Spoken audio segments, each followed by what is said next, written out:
Another day, another video on the swing. I've actually had a good, well, good.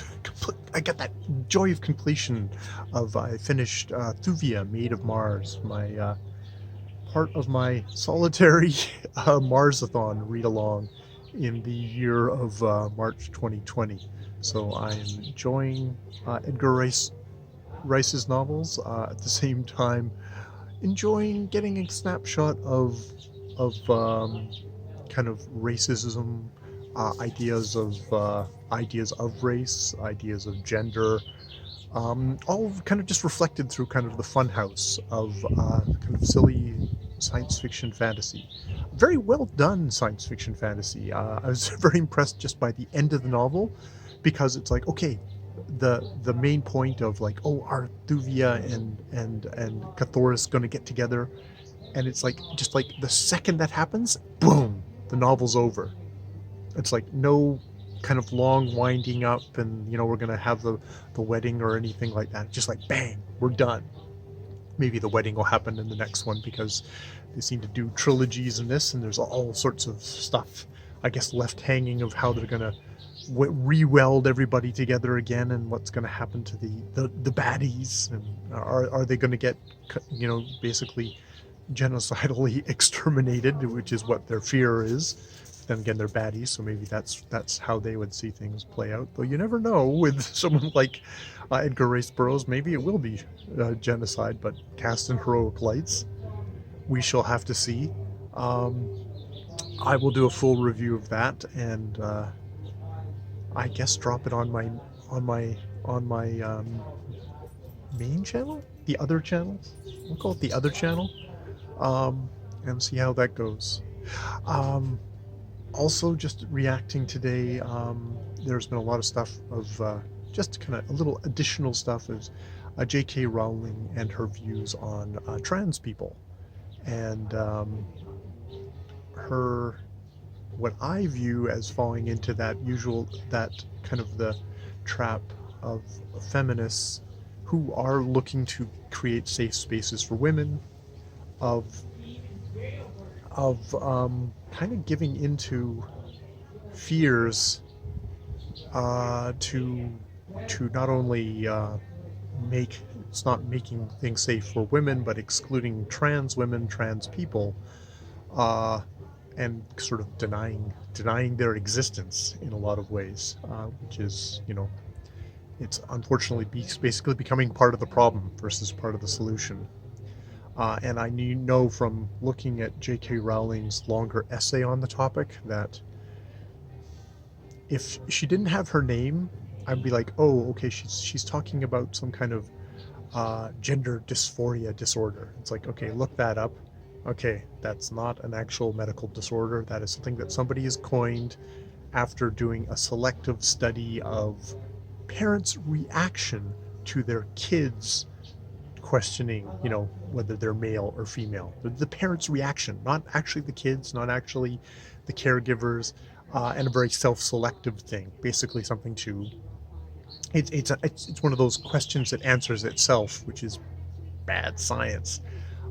So she's using that, and then she trots out the bathroom argument, which, while tapping into genuine concerns about women of like, I want to have safe spaces to be able to get change, go to the washroom, is mostly used. It's a tactic that is used by right-wing dudes to generate fear and to demonize trans people. It's the same kind of fears that were used to demonize gay people back in the day, and sometimes still are. And so it's like at that point, oh, I'm dealing with somebody's kind of, it's an aunt who's a little bit, who's out of touch, and sadly it comes from somebody whose Harry Potter series, for the, at least on the surface, is there to kind of trumpet equality and compassion in diversity. Admittedly, within a story where you could argue that sort of it's white saviors who are rescuing the rest of the poor oppressed. It's interesting. It's cast as a thing of like, oh, racism towards mudbloods, but actually, I would say it's got much more to do. Maybe that's a part of the blindness of the thing. Is it's Dobby, the house elf. It's like enslaved species who are obviously have more, as much if not more abilities, are put into a subservient slave position. It's like, but you have other. It's that you have the good white liberals saving the poor oppressed minorities, which is also maybe an antiquated form of liberalism. Which isn't to say it's not, like, it's a step along the way. It's how we've gotten to where we are today, as with Edgar Rice Burroughs being probably progressive in his day. He's talking about all the many races of Mars getting along, saved by the great white savior, John Carter of Virginia, a Southern gentleman who is a Confederate Confederate Army dude. So it's interesting how it continues, and it will always continue. And I'm not throwing J.K.'s books on the fire. Wasn't planning on reading them anytime soon. Probably, I was sort of gonna wait until she was kind of maybe would be kind of quiet, and the movies would be kind of quiet, and I could just kind of, okay, here are the books on their own themselves. Let's react to them. That noise has gotten ever so much louder this week, which makes me think, those books will. I think as a Greg, it's supposedly fun, was saying he's going to keep the books in his closet. They've gone to the closet to think about what they've done, and I think that's probably where mine will stay for a while. I'm not burning them, and I probably will revisit them at some point, because I wasn't. These aren't the formative books of my childhood, but they were a much neat thing I had in my young adulthood, where I enjoyed the books. I don't think I was the most giant Harry Potter fan. I read the books, I enjoyed them, and then I walked away, and I had varying reactions to the movies, and the Fantastic Beasts and Where to Find Them have gotten steadily more and more, make you realize that J.K. is definitely not a screenwriter. She's a novelist, and